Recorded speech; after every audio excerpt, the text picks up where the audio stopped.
Bismillah. Maanta waxaynu unlocking ku sameynaynaa ama passwordkan ka saaranaa mobile noociisu yahay Samsung. Marka nooca passwordka ku xiran isagu waa pattern weeye ama nooca shaxda ah. Marka badanka ciladaha dhacda waxaa ka mid ah dadka soo wajaha in mobilka marka ay damcaan power off ku sameeyaan ama ay dimiyaan uu weydiiyo isla passwordkii. Tusaalahaan haddaad xitaa damacdo inaad dhahdo mobilka restart ku samee ama soo dimi soo daar, waxaa laga yaabaa inuusan laftirkiisu ku weydiiyo maxay password. sidaa darteed waxaynu eegaynaa bal sida hard reset wax la yidhahdo loogu sameeyo marka mobilada noocan Samsung-ka unlocking lagu sameeyo passwordka laga jebinayo.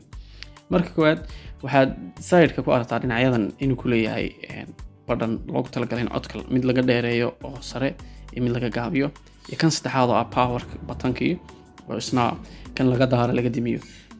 waxaad isla qabanaysaa waneri kan laga gaabiyo codka iyo kan laga daaro ayaad aad u qabanaysaa labadoodaba. waxaanu soo qoray oo waad arkaysaan u joojin maysid, waad ku wadaysaa insha Allah ilaa inta uu shaashadu iska diminayso. marka shaashadu ay dimiso gacanta ka laga dheereeyo u bedelaysaa.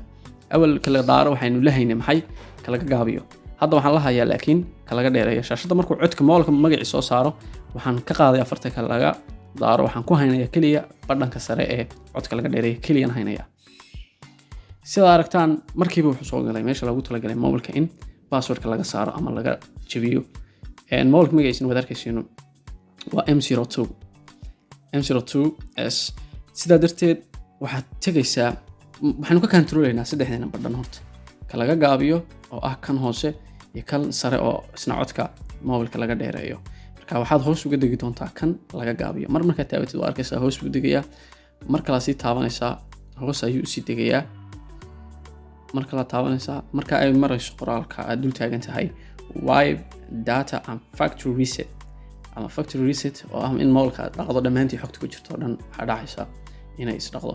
halka hoose arka if your phone baa la yidhi haddii mobilkaagu is reset lama saxo, you may need baa la yidhi ama you may need to enter the Google account. waxaa u baahan doontaa ama laga yaabaa inaad u baahatid inaad geshid Google-ka aad Gmail-kaaga aad geliso macluumaadkaaga.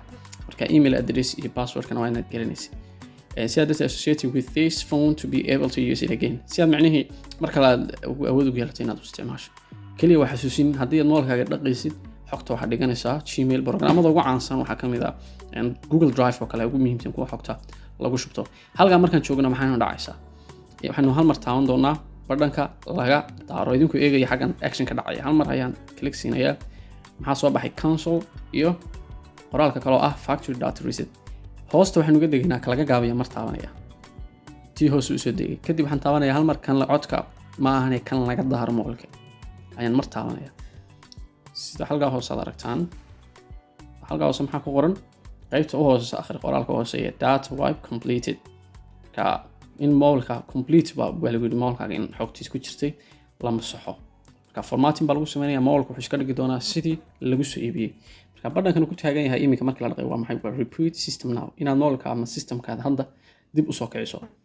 ka laga daaro mobilka powerka ayaan hal mar taaban doonaa. marka sidaa darteed mobilka magaciisa ayaa isna soo bixi doona oo ah M02S.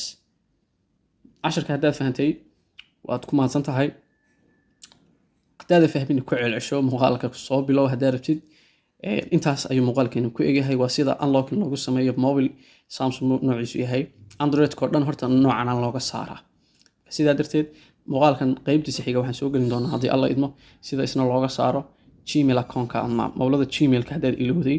tusaale ahaan waxaa dhici karta mobil baad samayskiisa shaashadiiba kaa jabtay oo kale, muddo isagoo meel yaalla shaashadiisu hagaajisay ama qofaas tirisi ama adigu samaysatay dib u isticmaal. marka passwordkii Gmail-ka wixii waa ilowday. sidaa darteed waxay noqonaysaa inaad ka jabiso. marka waxaan ka faa'iideysan doonaa muuqaalka xiga si Gmail-ka looga jabiyo, laakiin kani wuxuu ku eegyahay oo kaliya sida looga saaro passwordka. muuqaalka xiga inta ku gelin doona waxaan kaga tegayaa. assalaamu calaykum waraxmatullaahi tacaala wabarakaatu. sii share garee muuqaalka haddaad channelka cusub tahayna like, subscribe saar. waad mahadsantahay.